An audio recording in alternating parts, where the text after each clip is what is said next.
everyone. My name is Gabby and it is Tuesday, May 19th, 2020. It is the release day for The Ballad of Songbirds and Snakes by Suzanne Collins. It's finally here. I can't believe it. I've been waiting 4.5 years for new Hunger Games content, and today I finally get to read the prequel novel for the Hunger Games. I don't think it's sunk in yet. I feel like it really won't hit me until I have the book in my hands and I start reading.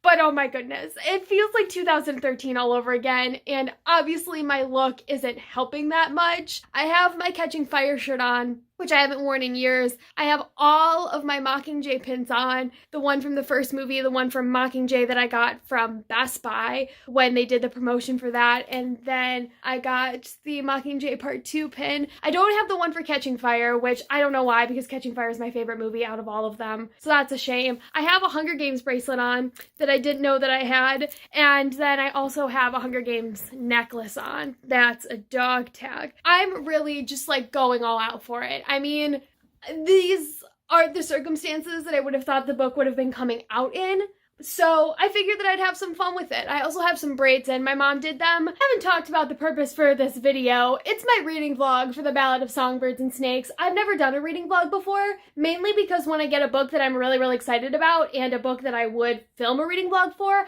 I sit down and read it in one sitting without like any updates, without any note-taking. I just power through it. And so I've never really had a reason to do a reading vlog, but I figured that because The Hunger Games is a series that got me into BookTube and there's never gonna be like another opportunity like this again, I figured I would vlog it and share my experience with all of you reading this book. So I went to you guys on Twitter and asked whether you wanted a spoiler reading vlog or a non-spoiler reading vlog, and most of you said spoilers, so there will be spoilers in this video. Be aware of that. If you haven't read The Ballad of Songbirds and Snakes yet at the time of watching this video, there will be spoilers.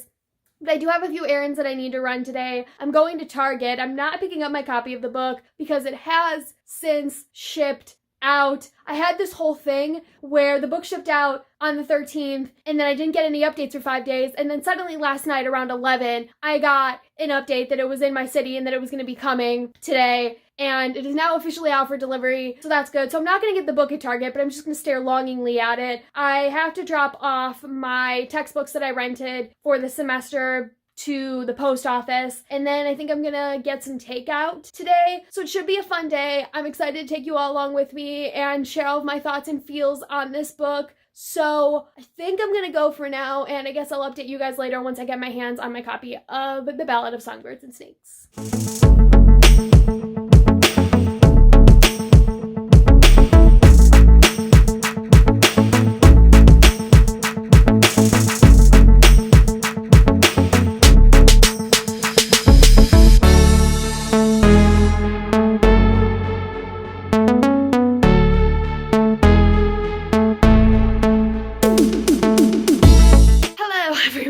So I'm back home now. I went to Target and I saw a copy of Ballad of Songbird and Snakes. Did not get it because my copy is out for delivery today, so I'm waiting for it to come. It is now 1 p.m. This copy still has not come, so that's disappointing. Also, while I was at Target, apparently one of my Mockingjay pins fell off of my jacket because it wasn't secured entirely. That sucks. I got another one off of Amazon. Supposedly it's gonna come tomorrow, but I don't know about that. But we shall see. I also bought the one from Catching Fire that I did not have, and the black one from Mockingjay Part 1, because I was like, why the hell not? We're celebrating. I finished my first year of college. It's the release of a new Hunger Games book. We've been waiting 4.5 years for this. Why not go all out for it? So that's my status update for right now. My mom and I got takeout from a local restaurant that I went to for all of my drama club cast parties, so I wanted to support them. We're gonna eat now, and hopefully by the time I'm done eating, the book will be on my door, and I will start reading it, and I'll be able to give you a legitimate reading vlog. But until then, that's all the updates I have for now.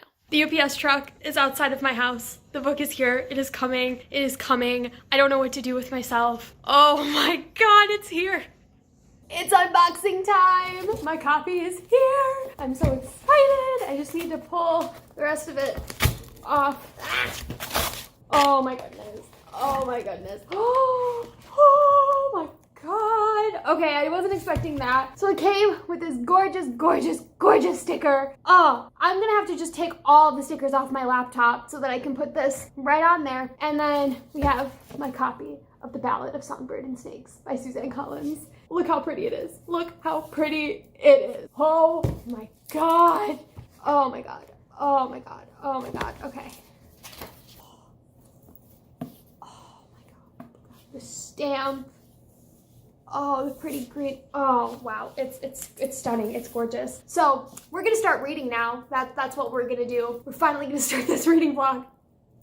Okay, so last few things before I start reading. I have just so many thoughts before I go in. Number one, I absolutely have no worries that Suzanne Collins is going to do a good job with this book. I know there's a lot of people that freaked out about Suzanne Collins making President Snow the protagonist of this book, but to me it makes sense, especially based off the title, because President Snow is described in every single one of the books as being snake-like, so it only makes sense that he be the protagonist of the story, and there really wasn't a lot of other options considering the time frame that it was set in. Number two, I don't think she's the type of author that is going to mess up the story the way that a lot of people look at J.K. Rowling and see a lot of the mistakes and downfalls she's made, because Suzanne Collins has been like hiding for 4.5 years. Like, we haven't heard from her. It's not like she's come out with like other Hunger Games short stories or things to try to make money. Like, she's put the story out now, obviously because she thinks there's a reason for all of us to need to read it, and I trust her. I just don't think that she's gonna turn this story into something that is not good or something that romanticizes Snow. I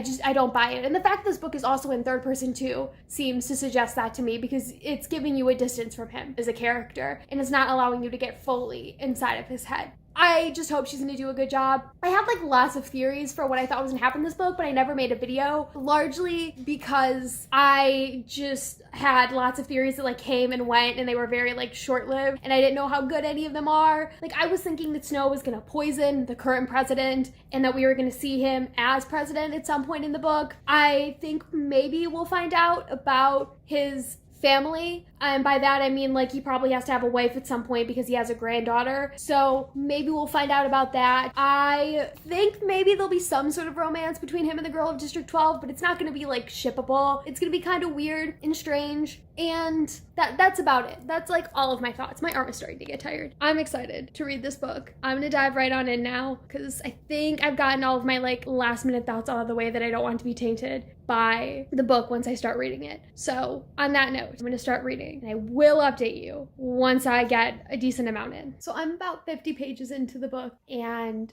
oh my god, I am in love with the District 12 girl. She is so cool, and I'm so interested to find out more about her. So her name is Lucy Gray. Her name automatically reminds me of Cassandra Clare because I think of Lucy Herondale and Tessa Gray mushed together, even though the spelling's different. Her reaping, it was a spectacle. Like, we thought Katniss and her volunteering for her sister was insane, and we're talking about this District 12 girl showed Katniss up like a boss. She gets reaped, puts a snake down the dress of the mayor's daughter, gets punched in the face by the mayor, and then starts breaking out into song. And she's in this rainbow dress and looks like a circus performer and is absolutely a character. I'm obsessed with her. Like, she's so cool. And I feel like we're only going to find out more about her that's going to make her interesting. And I feel like she has such a unique backstory, but I love her. There's so many points where I've just thought Snow is such a douchebag, but I find him so interesting in terms of his insecurities and his fixations on certain things, because it definitely makes sense for his character later on in the series. Overall, I'm having a good time. I feel like I haven't read enough to really make any serious judgments. Also, my first prediction right now, Dean Highbottom is going to get poisoned by Snow, because he essentially calls out Snow to his face and is like, you don't have a lot of money, you're poor, you're probably not going to get one of those Academy Prizes, and good luck to you. And knowing Snow, he'd be the first person that Snow would look to take out. I don't expect him to be alive for much longer. And so far, 50 pages in, I'm enjoying my read. I'm gonna get back to it. Okay, so I'm close to 100 pages in now. One of the things that I find so fascinating that I really wasn't thinking about when going into this book was the fact that a lot of the planning for the games, at least as we know it now, took place during this 10th Hunger Games. And I think it's interesting how much the female District 12 tribute has inspired all of that. Like, I'm thinking about her rainbow dress and how it become the idea for the tribute parade and the interviews and the dressing up of the tributes in these like fancy outfits to make them appealing to the Capitol citizens, and the betting on the games, and the sponsorships, all of that sort of came to be with these academy students being mentors in the games and offering ideas to the head game maker as to things they want to see. It's just fascinating because I didn't really think a lot about that, and I think it's interesting to see how all of that is coming into play. Other things, Sejanus, that boy, I love him because he's standing up for what he believes in. He actively disagrees with the games and finds them horrible and brutal, but every time he speaks up, I'm like, shut up, shut up, shut up. You are going to get yourself killed. What are you doing? I just feel like either the Capitol is going to kill him or Snow is going to kill him. And I don't know. I don't see Snow killing him because it seems like Sejanus is one of Snow's friends. But I could see the Capitol potentially coming after him because he actively speaks out against the games and seems like a rebel sympathizer. It'll be interesting. I'm not thinking that things are going to go well for him. That's that. I'm enjoying it so far. I feel like nothing too big and bombshell related has happened. I'm making the association between Snakes and the District 12 girl, which is something I'm surprised by because I wouldn't have thought to associate her with Snakes when the title of this book came out, but she's also a songbird too, so like both songbirds and snakes are associated with her, which I find interesting because those two things seem to be juxtaposed to each other, so that's fascinating. The roses being associated with President Snow's mother, and that's why he uses roses as a way to cover up the scent of his mouth sores. I think that's about it for updates that I have right now, so I'm gonna keep reading. Okay, it's only been like 5 pages since I last updated, but wow, was there a lot that happened in that 5 pages. So one of the mentors just got their throat slit by their tribute because that's a thing that just happened that I wasn't expecting. I don't know if she's dead yet. She's still alive as of right now, but I'm assuming she's gonna die within like the next few pages. That's crazy. So I'm assuming that's why they make the rule about there being no fighting before the actual games, so as to keep everyone alive and not have things like this happen. Whoa, did that catch me off guard because I just didn't expect that to be something that would happen. I'm gonna keep reading. Okay, here we are like 15 pages later and another mentor has died, this time being bitten by half a dozen venomous snakes that were created by the head game maker.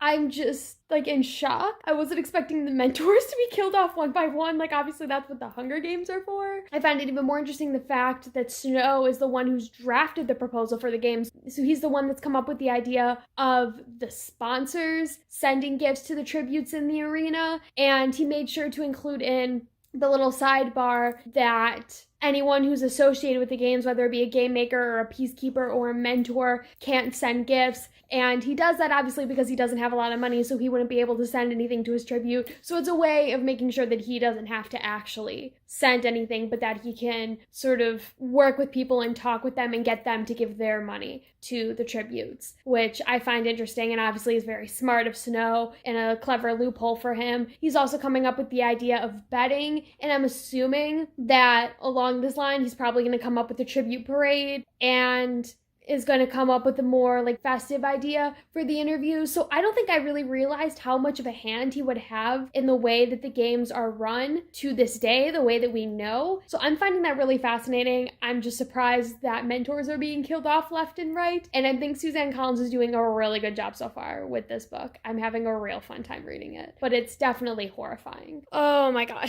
So I'm now like 145 pages in, and things have gotten very dark very quickly. All of the mentors and the tributes went to visit the arena, and apparently there were bombs that were still left there and they exploded. And the way that Suzanne Collins wrote it at the end of the chapter reminded me a lot of when the bombs went off when Prim died. So that wasn't a very great feeling. And then Snow was burned, so he has like a whole bunch of burns all over him, which like immediately makes me think of Katniss and fire. I could just see her being the girl on fire and him remembering being on fire and how that could be like triggering for him. I'm also thinking about the fact that there's like a whole bunch of tributes that have just died in this explosion and mentors that have died and have been injured. So it's a yikes situation. This was definitely not what I was anticipating to happen in the books at all, for there to be like all of this intense buildup to the actual games and having there be all these casualties and deaths and just chaos. The games as we know them have this precision to them where everything is so planned out. It's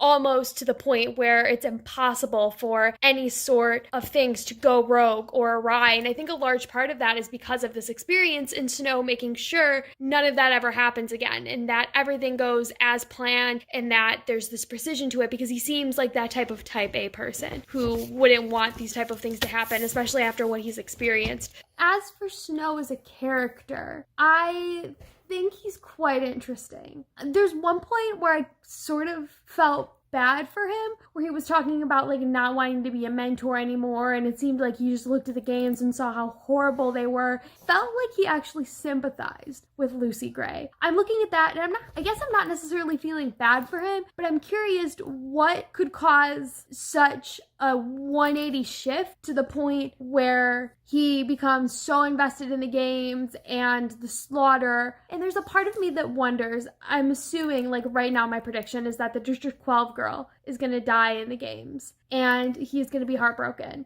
And so he's going to throw himself into creating this spectacle in honor of her, in memory of her. And so he doesn't want anyone disrupting that process, because it's like the one thing that he has to remember her by. I am just curious to see where his character goes, because there's a part of me that's just fascinated by Snow and his actions, because he's helping the District 12 girl out. He's getting her food. He's trying to be able to set it up so that she can win. And I think it started out for him because he wanted to get the Academy Prize, and he wanted to be able to have people look at him favorably. But now I feel like he's doing it more so for the girl, because she saved him when all of those bombs went off, and she's been kind to him, and I think he feels as if he owes her. So it'll be interesting to see how the rest of the story goes, but I definitely wasn't expecting there to be this long of a build-up to the games. So I'm enjoying myself so far. This is definitely not how I was expecting it to be, but it's been a fun time, and I'm excited to see where the rest of the story goes. So this book is going to be the death of me. Since last time I've updated, I've moved into my bedroom to read. I'm about to start chapter 13. And I can't do it with Snow. I can't do it with him. There's moments where I want to punch him in the face because he's so obsessed with power and his own self-image and using Lucy so he can get what he wants. But then there's other moments where it seems like he's in love with her and doesn't want to lose her. And it's just too much. Like, I can't do it. It's all this back and forth, and I just want to punch him in the face. And it's so hard because I know what he becomes, but I need to know why, and I feel like I'm waiting for that point in the book to figure that out. But there's a part of me that's sort of coming to the conclusion that Snow is the one that's ultimately shaping the games and turning them into what we know by the time we meet Katniss and Peeta, and it seems like he is shaping every facet of the games to be in Lucy's honor. Katniss threatens to bring down that entire system, and there's other little bits and pieces that I'll talk a little bit more about when I do a full-length review. I'm in awe, man. I don't know how to feel. It's getting real. We are now 222, 223 pages in. And Sejanus is now, he's in the arena because why not? This is just chaos. I honestly have no other word for it besides chaos. It's what it is. It's insane. I really like Sejanus as a character. And you really sympathize with him because he grew up in the districts. He knows how horrible it is there. And now he's having to be raised as a capital citizen. When he sees how wrong everything that they're doing is, he's standing up in defiance of them and everything that they believe. And now my fear is he's gonna die a horrible death for it. I knew he was gonna die going into this book. Like, the minute I saw his name on the page and saw the way he was described, I was like, yep, he'll be dead soon. And I feel like this is the moment that it's gonna happen. But he went into the arena. Oh my god. So other things that I'm thinking about, I'm very curious as to how Francis Lawrence is going to adapt this book into a movie, because to me, it's not feeling very cinematic right now. It feels like it's lots of world building, and that's kind of a bit much. I don't know how you transfer that to the screen. And this book is also significantly longer than the other Hunger Games books. I think he's going to have a bit of a time with that, but I'm excited to see what he does. And obviously that's a while down the line, but it's something that I'm definitely thinking about as I'm reading this book, is how it's going to be transferred to the screen. And right now that's just a lot of question marks in my mind, because it's just lots of build up, and it's definitely not the normal Hunger Games in the way that we know it. So I feel like it's going to be a hard sell for the screen, but I'm excited to see what he does, and I'm excited to see what Nina Jacobson does and the entire creative team. And I think that this could be a really, really cool movie and a really interesting movie if they manage to pull it off.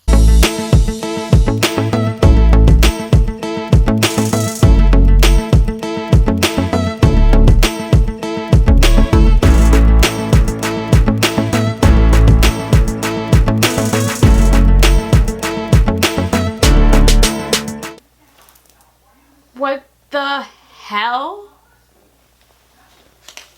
I'm now 300 pages in, and I'm realizing how closely associated Lucy Gray is to snakes and how closely associated Snow is to snakes in the Hunger Games books. And I'm just realizing how obsessed Snow must become with Lucy Gray. And I'm assuming she's maybe gonna have to die, or maybe she's killed, or something's gonna happen that is going to break his heart, and he is pretty much going to obsess over her until his dying days. The fact that she draws the snakes towards her with her voice and her music, like that of a songbird, and she brings up the mockingjay several times. She's an interesting little person. But I feel like it's just lots of build up, and I'm waiting for that like final gut punch. Like, I want all the pieces to be put together. But this so far is insane. I just don't know what to think of it right now. I'm just speechless. So I'm just gonna keep reading.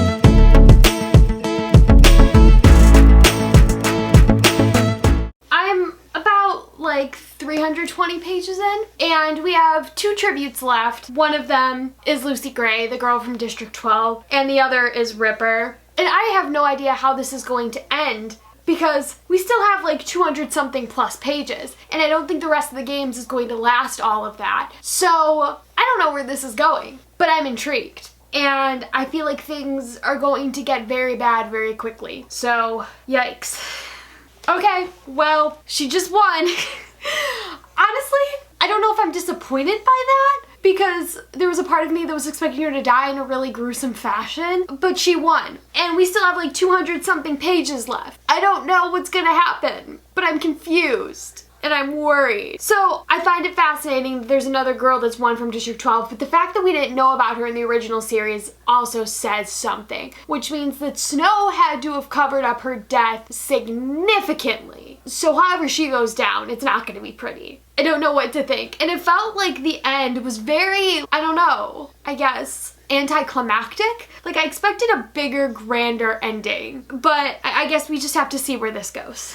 Okay, so we've just finished up the 10th Hunger Games, and we're moving on to part 3 of this book called The Peacekeeper. So apparently, Dean Highbottom found out about Snow cheating with the Silver Compact and the handkerchief that he put in to the snake crate so that the snakes wouldn't go after Lucy, and now he's being punished for it by being sent to the districts to be a peacekeeper. So that's interesting. Would have never thought that Snow would have been a peacekeeper, but I think it makes sense that the more facets of the districts that he's explored, the more that he would want to turn the Hunger Games into this spectacle, and the more knowledge that he has, the more cruel he would be in revenge for all of the things that he's had to go through. So I'm finding this fascinating. It's just a lot of world building. I'm at a loss for words right now, guys. Okay, so now Sejanus is with Snow, and they're both peacekeepers in 12. I have a feeling that whatever happens in 12 is going to make Snow resented and resent Katniss so much. So I'm just seeing all of these things build up as my reading goes on, and I started flipping through the pages, and I saw something I didn't want to see that I'm very curious to find out more about, so I'm not going to say anything about it here. Oh my god, there's just a lot going on, and I'm just scared for the movie. I don't know why I keep talking about it, but like, my immediate thought when I'm reading this is, how is the adaptation gonna go? Because it feels a lot more ancient than what we've seen from the previous series, in terms of the fact that the games aren't run the way that they are in Katniss and Peeta's games. There's not as much technology, there's not as much inventions. It's very scrappy in the very beginnings of the games that we know. So I'm thinking that's going to be difficult to depict. You don't get to see the point of view of the girl from District 12, so you have no idea what she's doing in the games if Snow doesn't see her. And I worry. I think Francis Lawrence will do a good job with it, but I feel like it's just a hard story to depict, and there's so much going on that's much better for a reading experience than there is for a movie experience. And so that sort of worries me. I don't even know what to think right now. I don't. Oh my god.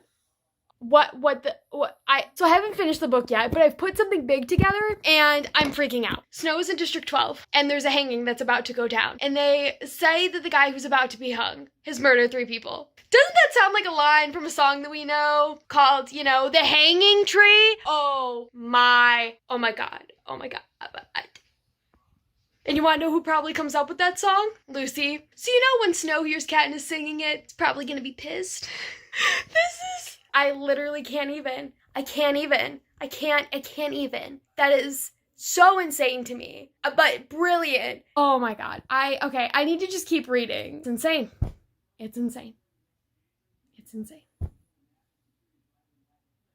I have no words. And now we have the introduction of the Mockingjay at the hanging. Oh my god. Now the Mockingjays are creating the song that's probably going to be the background for the hanging tree. And I'm just imagining the things that Francis Lawrence is going to do with this, and I'm already so excited because I think it's going to be really beautiful and really chilling, because I'm thinking about the hanging tree in Mockingjay Part 1 and how beautiful it was. I'm literally screaming. Like, I don't know what to do with this, and now we're talking about the Mockingjay, and I'm thinking about, like, all of these things, and I knew this was going to happen. I was going to read this book, and I was just going to think Snow hates Katniss, and we are going to find out why in this book, and we're just getting all of the reason, and it's so brilliant. I literally, I don't know what to do with myself. I'm speechless. Lucy has just started singing The Hanging Tree for the first time, so it's official that she wrote it. Now my thought is that she's gonna end up hanging herself. I can't believe this. I can't believe. It's gonna be a mess. It's going to be an absolute devastating mess. Oh, God. But I find it so fascinating that this whole book is written around the creation of the hanging tree. There's no way I could have seen that coming, but it's so brilliant, and I feel like I should have seen it coming. I should have known that this is where it was going, because it only makes sense that the female tribute from District 12 who can sing would be the creator of a song like The Hanging Tree that was known in District 12. Can you imagine Snow's reaction when he heard Katniss singing it and when he heard it on the propos? I just looked down the page, and the song that Katniss sings to Prim and Rue, Lucy Gray, all of the songs that Katniss sings are Lucy Gray's. Oh my god.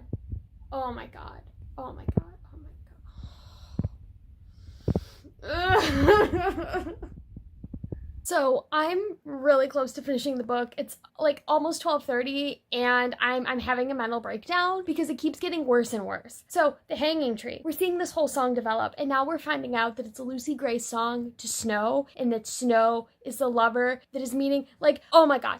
I knew that there was going to be a love story between Snow and this District 12 girl, but did I think that it would be the origin story of the Hanging Tree? Oh, hell no. Brilliant, and it's insane, and it's crazy, and I need to see how this ends.